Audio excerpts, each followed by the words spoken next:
is from Henry David Thoreau. And I invite you to just relax, and if it feels comfortable, close your eyes. Take these words into silent contemplation. In any weather, at any hour of the day or night, I have been anxious to improve the nick of time and notch it on my stick too, to stand on the meeting of two eternities, the past and the future, which is precisely the present moment, to toe that line.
So in this very moment, in this very room, I just turn my awareness to the presence of the divine, knowing that that one life is here right now, is present now, is ever present always, and in always, in my awareness of it and my forgetfulness of it, I just turn to it and remember my oneness with it. My oneness with all of life, with that one infinite life that lives and moves and has its being and expression in all things in the manifest universe. Knowing that universe is the body of God and that I am a vital and necessary organ in that infinite body of God. And I know that each one of us here is connected and one with the divine and one with each other, that we move together as one life, individuations of that divine presence. So I know that as we come together as community, we come together as individuals and we form one community. And I'm so grateful for this time together, for everyone who has shown up in person, online, near and far, knowing that this one moment is the eternal moment of now, that there is no other, and that the past is not a precedent for the greater yet to be in each of our lives. And so I know that we come together and Reverend Jerry is just inspired, divinely inspired and guided in his message. And I know that his message just lands on each of us in a unique way that serves each of us. And each person who has shown up today in service to this community, I am so grateful just for them sharing their time, their treasure, and their talents. And so I just bless this time together. I know that this is sacred time. I know we stand on holy ground. So I bless this knowing that it is sacred, it is good, it is the expression and experience of the divine itself. And so I just allow it to unfold in perfect divine right order, calling it forth into being, saying, let it be done. And so it is. And back to Sylvia. I always forget that part. Oh, that's okay. I forget it too. I get lost in prayer, and then it's like come back to. You know what? I'm with you. So I will say amen to your prayer, Mary. It was beautiful. Thank you.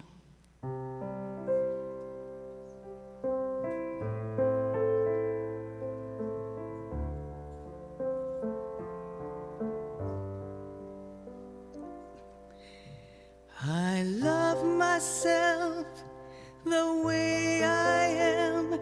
There's nothing I need to change. I'll always be the perfect me. There's nothing to rearrange. I'm beautiful, capable of being the best me I can. And I love myself just the way I am. I love you the way you are. There's nothing you need to do. When I feel the love inside myself, it's easy to love you. Behind your fears, your rage and tears, I see your shining star. Yes, I do. And I love you just the way you are.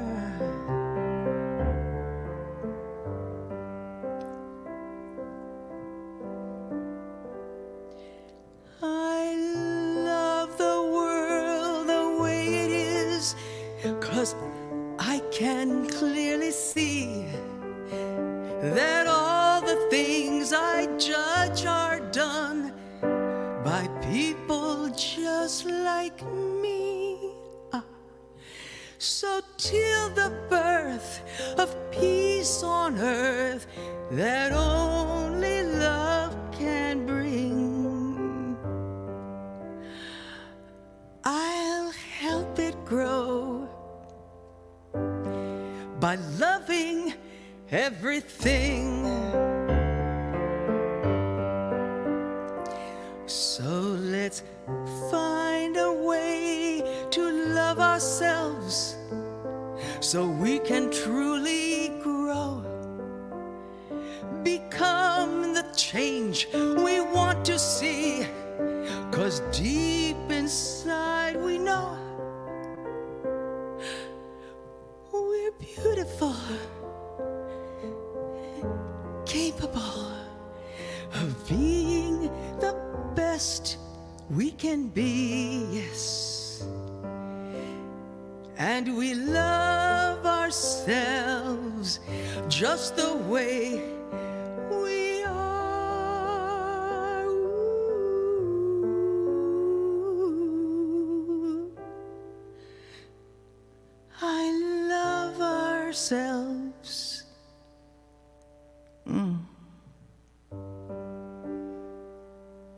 Just the way we are.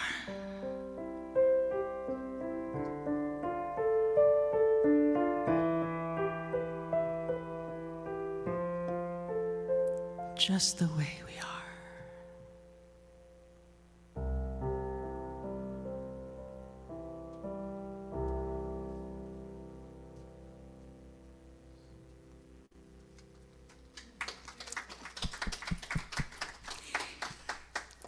And Reverend Jerry, here he is, ladies and gentlemen. Thank you, Reverend Jerry, for being here today. And right back at you. Thank you for being here, and thank you so much for that amazing song that we don't hear often enough. Thank you so much for that. That was, and I love the extra verse and the edits. Yeah, thank you for that. That was awesome. So good morning once again. So my topic for today is up until now, embracing the good, the bad, and the ugly. And I invite us to look at that word embracing. It's not tolerating. It's not accepting. It's not even allowing. It's embracing. So I'm going to talk more about that this morning, and I'm so glad you're with me. And good morning and good afternoon again if you're with us online or watching later, as well as to those of you in this very room. So the opportunity today and every day, and really every moment, is for us to spring forward. To step forward sounds really good to me. You know, so progress, doing something, thinking something, creating something, releasing something, but that moves us forward rather than draws us back and keeps us stuck in whatever it is. I have a dear friend, Reverend Kathleen Johnson, is the senior minister at CSL in Wilmington, Delaware, and their theme for 2024 is do more. In 2024, do more in 24, which I think is kind of cute. So sometimes it's pretty easy to spring forward. We release that box of, a dear friend of mine used to tease me for saying stuff, but I don't have another word. Physical possessions, aka stuff. Releasing the stuff that no longer serves us. And I don't know about you, but spring cleaning for me is an ongoing, not challenge. I don't like the word challenge. Opportunity. Who left that box there? I don't remember that before. Where did that come from? And so it's, for many of us, and me included, it's an ongoing, because I have stuff from when I was married and from when my parents had their house in Escondido. And so just all of these wonderful things that, let's look at this and decide if this is worth keeping or that I'm ready to release. So sometimes it's pretty easy, but sometimes it's not. I'll bet you would agree with me that this life is this thing called life. And you remember one of Ernest Holmes' little books, the title when he first wrote it was This Thing Called Life. This thing called life is amazing and wonderful and joyful and exciting and passionate. And it's also the pits. It's painful and heartbreaking and all of those other words. It's all of that. It's the good, the bad, and the ugly. And sometimes the eh. You've heard me say this before and you will again, I love Facebook because I just get so many cool quotes and things to repost on Facebook. And one of my favorites is this one: life is amazing, and then it's awful.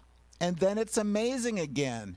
And in between the amazing and awful is ordinary and mundane and routine. Breathe in the amazing, hold on through the awful, and relax and exhale during the ordinary. That's just living. Heartbreaking, soul-healing, amazing, awful, ordinary life. And it's breathtakingly beautiful. So we're going to talk this morning about all of that and more besides, and how we navigate through the chocolate mousse and the broken glass. So both ends of the spectrum, if you will. So I'm really glad you're with me this morning.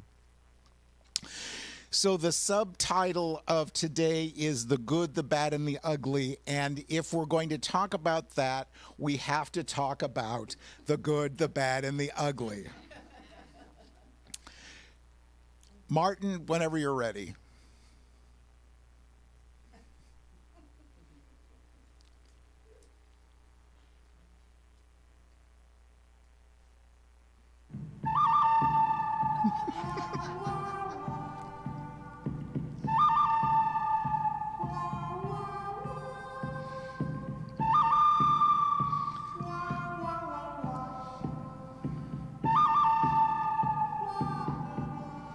Okay, that's enough. Thank you so much. I used to have that as the ringtone on my phone for a while. Just the most amazing music. Now, this is not a particularly happy or positive movie, and if you remember, it's from 1966. Oh my God. I know, right? I'm like, really?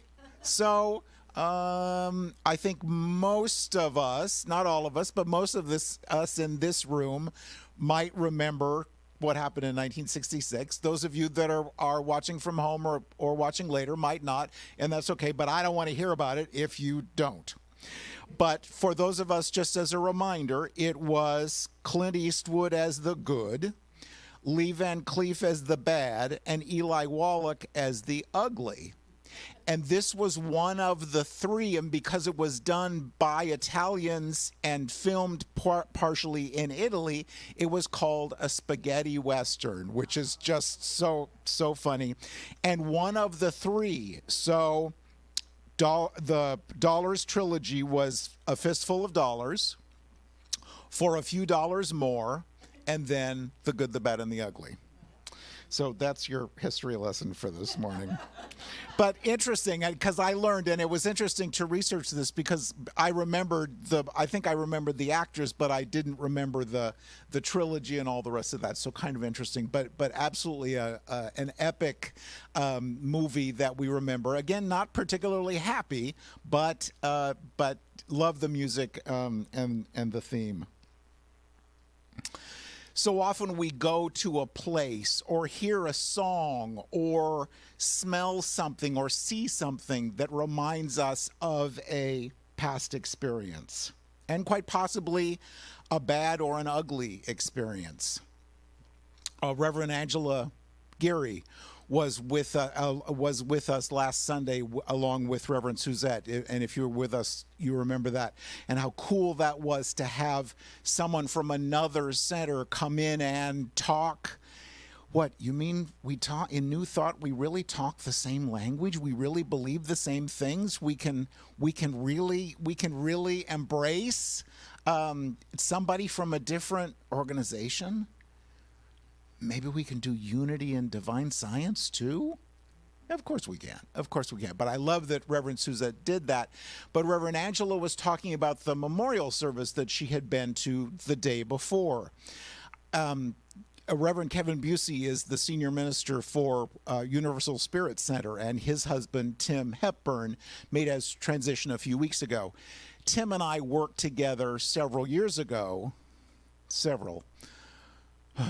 20 years ago or so, at a technology company. And so I, of course, attended the service. But it was a little painful in spots because it brought back the memories of when my husband died 5 years ago. And many of you were able to attend the memorial service and that whole experience. So it just brought back some wonderful and not so wonderful memories, again, especially in the bad bucket, if I choose to put it in a bucket. But so often we have those experiences. We human beings want the good to be over quickly. I'm going to eat I used to pick on Brussels sprouts, but I can't do that anymore.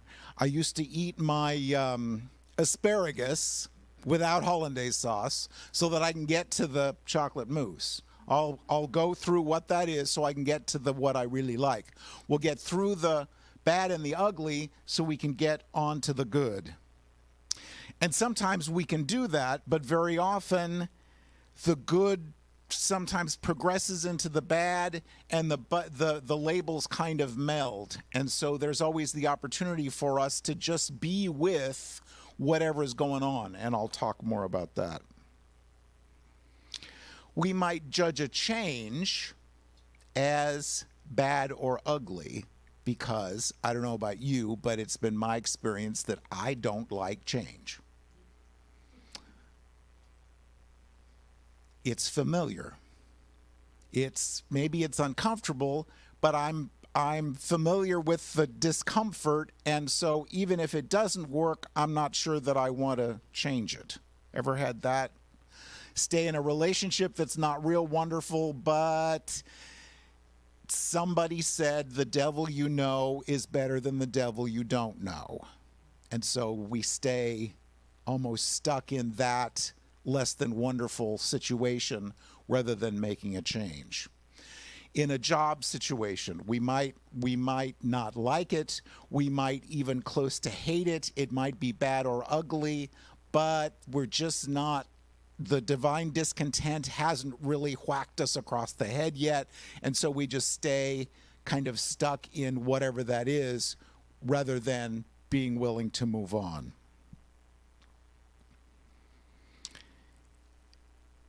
It doesn't matter which bucket, if you think of good, bad, and ugly as three buckets, it doesn't matter which one we put our memory of that experience in, except when we start to judge ourselves that we shouldn't have things in the bad bucket, that we shouldn't have things in the good bucket, because it's all in divine order. It's all good. Everything is as it should be.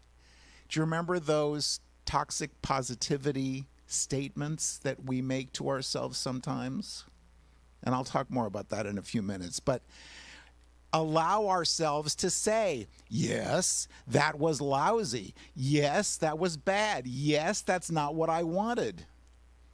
Which is not to say that I'm not in the process of moving past it and moving forward, but recognize it for what it was.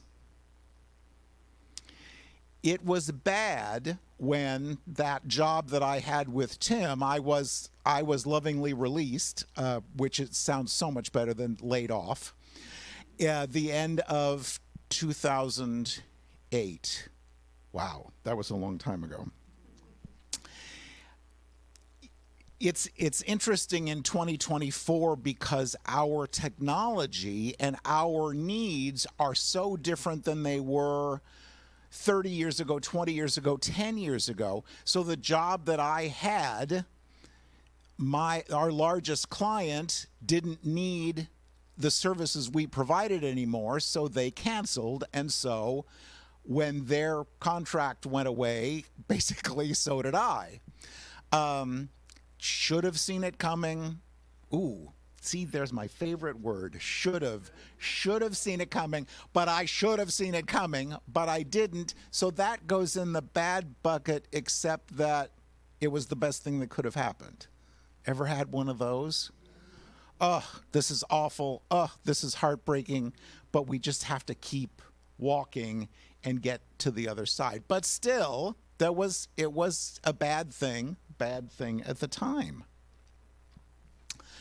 It's interesting to me to look and see what we don't, the industries that either are different than they were before or that no longer exist.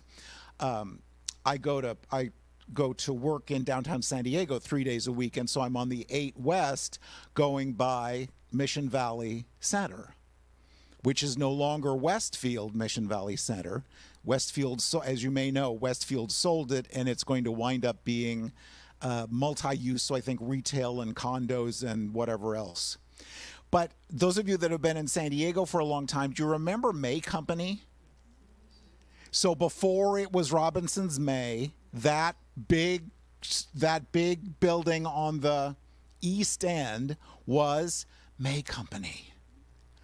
Back in the day when you'd get up in the morning and get ready and get dressed up and go shopping for the day and maybe meet friends, go to lunch. May Company had a lunch room on the second floor.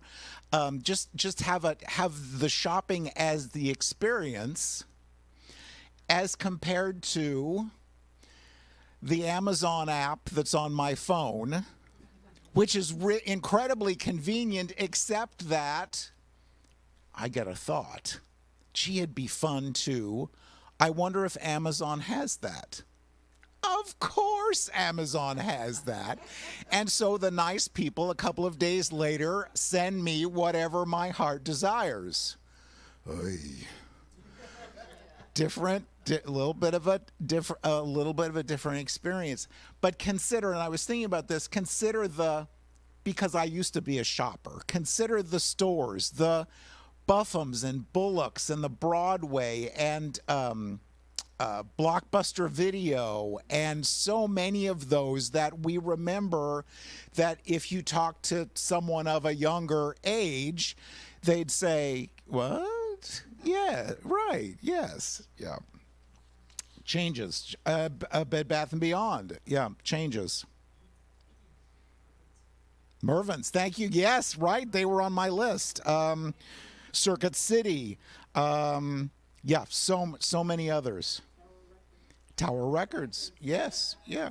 We don't have, and I think I was watching a TV program, and the younger woman said, "What's a record?" Right? Yeah. What's and what's a cassette, and what's an 8-track, and what's a CD, and all of those things. Oh my goodness, amazing. So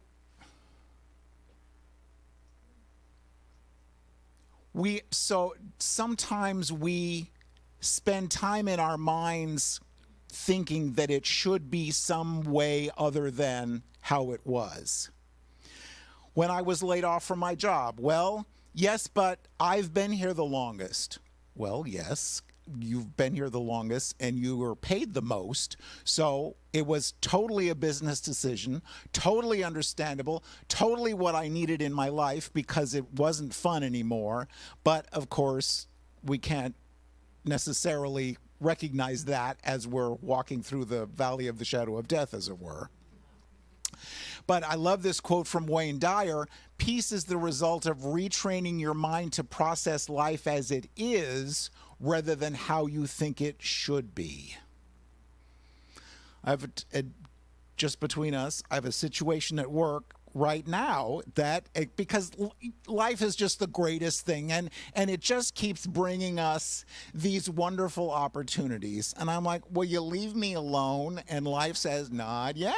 We're not done yet.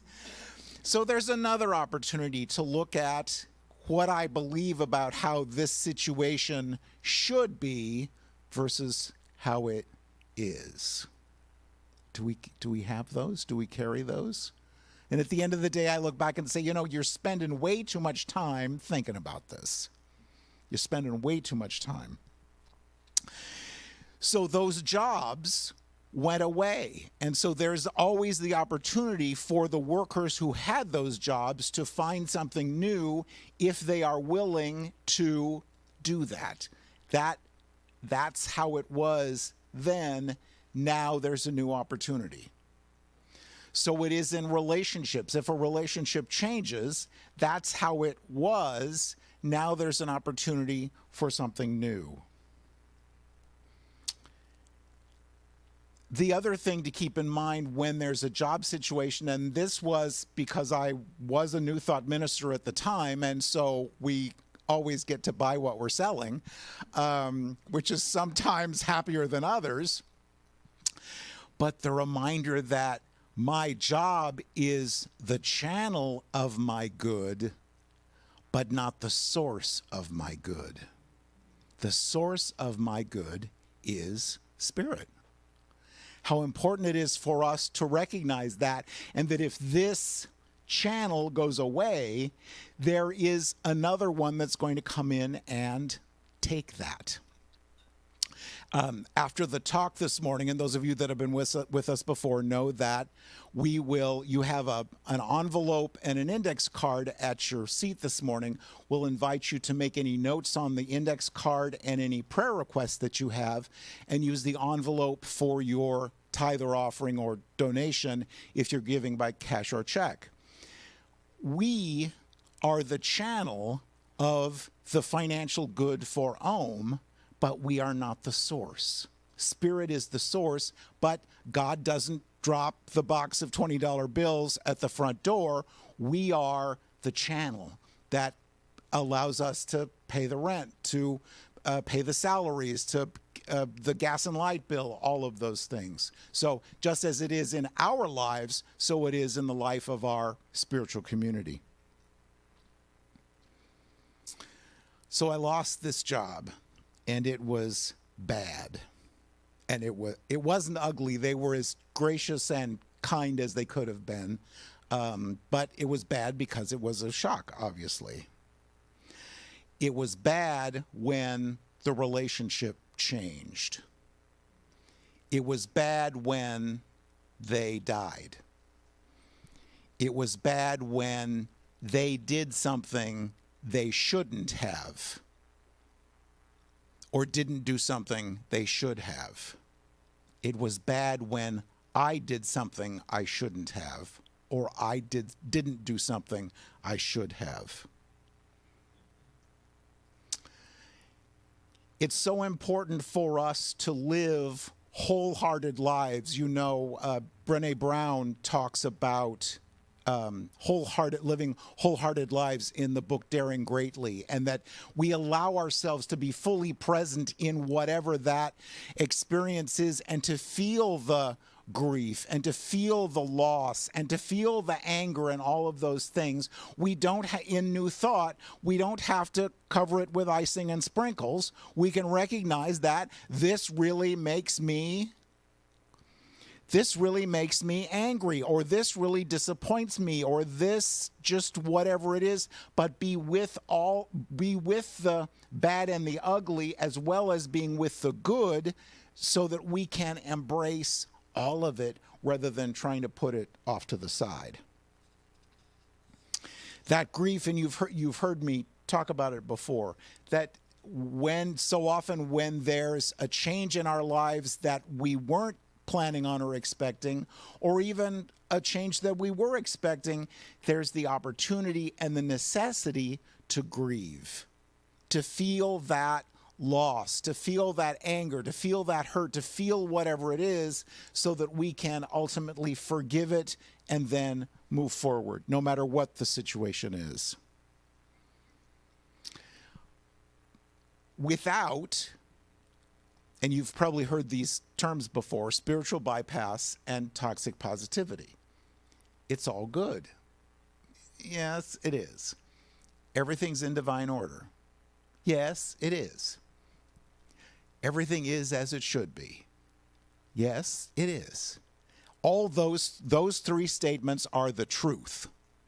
But the fact is, and there's a difference between truth and fact, as you may know, truth does not change, but facts do. The truth is that all those three statements are true. The fact is, I'm angry, I'm heartbroken, I'm scared, I'm terrified, whatever it is. So we allow all of those emotions, all of those feelings, so that, and begin to make friends with them so that we can process them through and move forward. Because denial, which is not just the river in Egypt, just making sure you're paying attention. Denial is also that, no, I shouldn't, it's okay, I shouldn't feel that way, I'll be all right. And yes, I will be all right, but today I'm hurting or I'm angry or whatever the case might be. And then forgiveness at some point. I used to think about forgiveness as the magic wand, whatever it was. Oh, okay, I forgive you. Let me know how that works for you. And because down the road, you get a reminder of what happened. Or a reminder of you have completely different circumstances, different situation, and yet those old memories and those old feelings and those old hurts come back up for you. So it's so important to treat ourselves, to love ourselves the way we are, as Sylvia is saying, and allow ourselves to forgive as we're ready. But again, as a process, not an event. And by the way, forgive ourselves. Because going back to the previous story for just a minute, I got many, many gentle nudges that it was time to look for a new job. And I said, no, it's okay. I'll wait and see how this plays out. And then you ultimately get, and if you've ever had this experience in whatever situation you know, we ultimately get the cosmic 2x4 that, okay, you weren't listening, so you need to move along. That happens sometimes. So I get to forgive myself for not paying attention. So we forgive ourselves. We forgive others. Sometimes we need to forgive God. And that's okay. Recognize what we really believe Spirit is and forgive as we need to. Forgive the person that died. We need to do that. You left me. We need to allow ourselves, that might sound goofy, but sometimes we need to do that. Because if we don't, in the backpack or the suitcase or the steamer trunk or the double-bellied semi that we carry our stuff with us in, the need for forgiveness and the bad and the ugly stuff very often turns into resentment and regret and anger and all of those emotions that are okay, but don't need to take so much space in our minds and in our hearts. So there's the opportunity to be comfortable with whatever that is.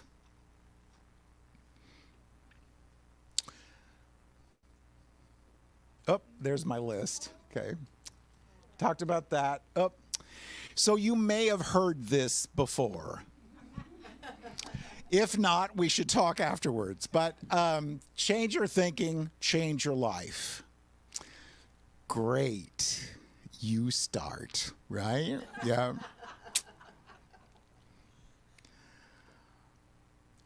But the opportunity is always to look at, in a loving, nurturing way, look at what we believe about, and we were talking about this before, what do we believe about our money? What do we believe about our relationship with life? I was 60 years old. Holy crap, I can't believe I admitted that. I was 60 years old when I was widowed. I'm too old. No one will love me. I better just go and sit in the corner and wait to die.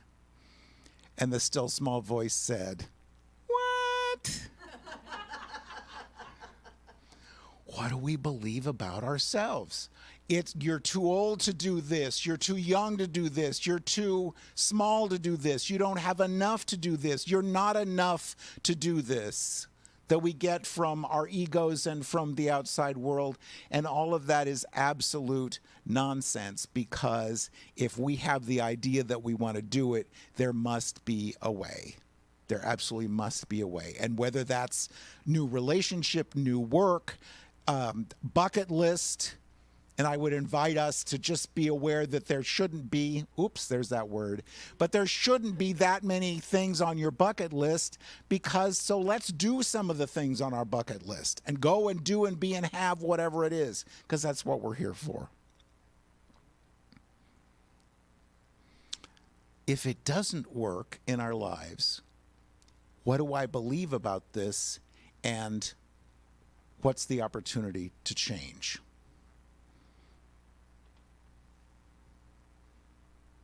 Okay. So how do I go into the bad and ugly bucket and become friends with those things? That was bad. I don't have to put frosting and sprinkles on whatever it was. It was bad when they died. It was bad when I lost my job. It was bad whatever. And that's okay, because that's just part of this amazing thing called life. That was the end of the chapter, and then I turn the page and step into the next chapter, into the new chapter, into the new possibilities of whatever it is, rather than staying stuck in the bucket. So we don't have to deny it, but how important it is. And I got to tell you, this wisdom came to me at 5:30 this morning as I'm out with the dog. You know, the still small voice just gives us thoughts in the most amazing times. And because we try to be positive and let's change the story and all the rest of that. And the truth is, it was lousy. And that's okay, because it was. But it's how we allow ourselves to accept it, to embrace it, to live with it and move forward that makes all the difference. Don't know how? That's okay. And another awesome quote from Facebook. Come on. Oops, that's not it. When you're nervous about stepping outside of your comfort zone, remind yourself it feels scary because it's unfamiliar, not because I'm incapable. I love that. Never done it before, never changed a story like that before, never thought about that before. And the still small voice says, yeah. So let me help you with that.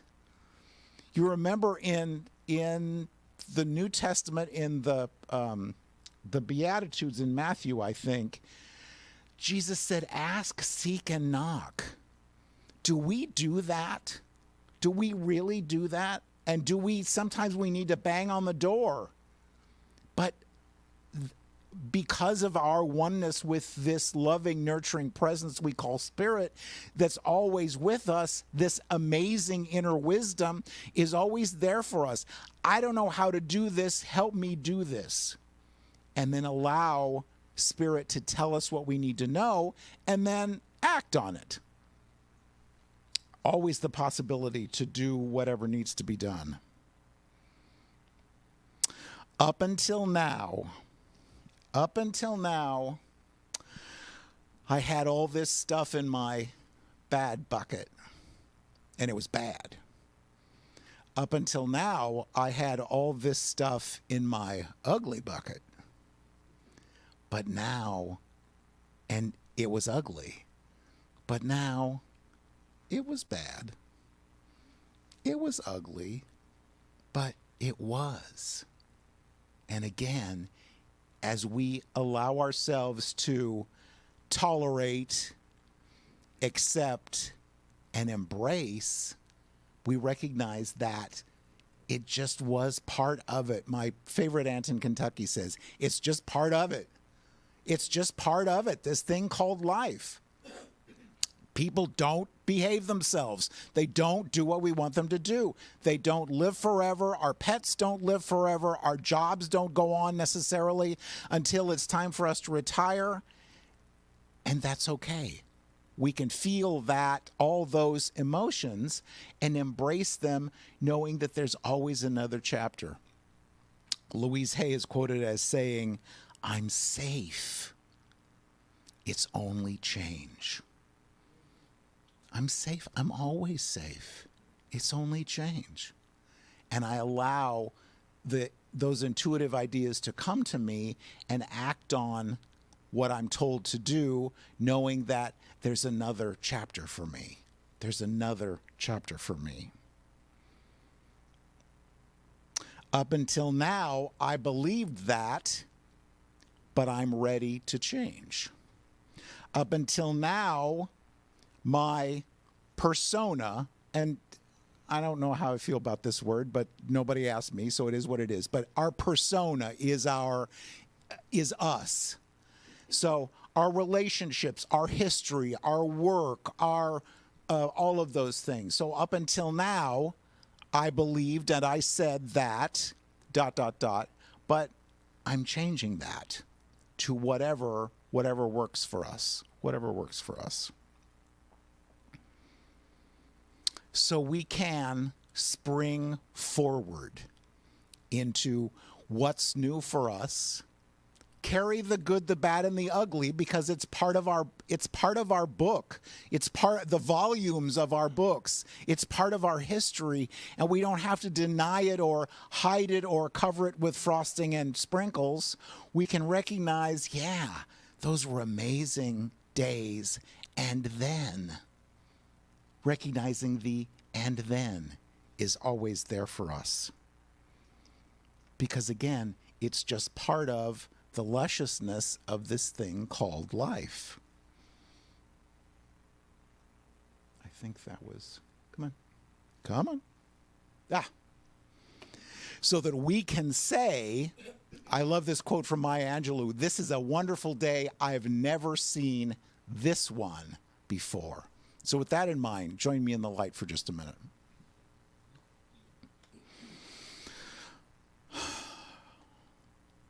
So in the peace and the quiet of this moment, we allow ourselves to be reminded of our oneness with the God presence, with one another, and with all of life. And we give thanks for this glorious day in San Diego or in wherever you are. It is a glorious day. We give thanks for the opportunity to be together, whether in person or on the internet or watching later. And moving forward, we recognize that it's okay. It's okay to spring forward, bringing the good, the bad, and the ugly with us, knowing that it's just part of our history. Amazing lessons, amazing reminders that we never walk alone. So we allow that. We embrace that. Because again, it's just all part of it. And we offer gratitude, knowing that we really, even in the darkest days, that we never walked alone. So we give great thanks for this beloved spiritual community, for our time together. And together we say, and so it is. Thanks, everybody.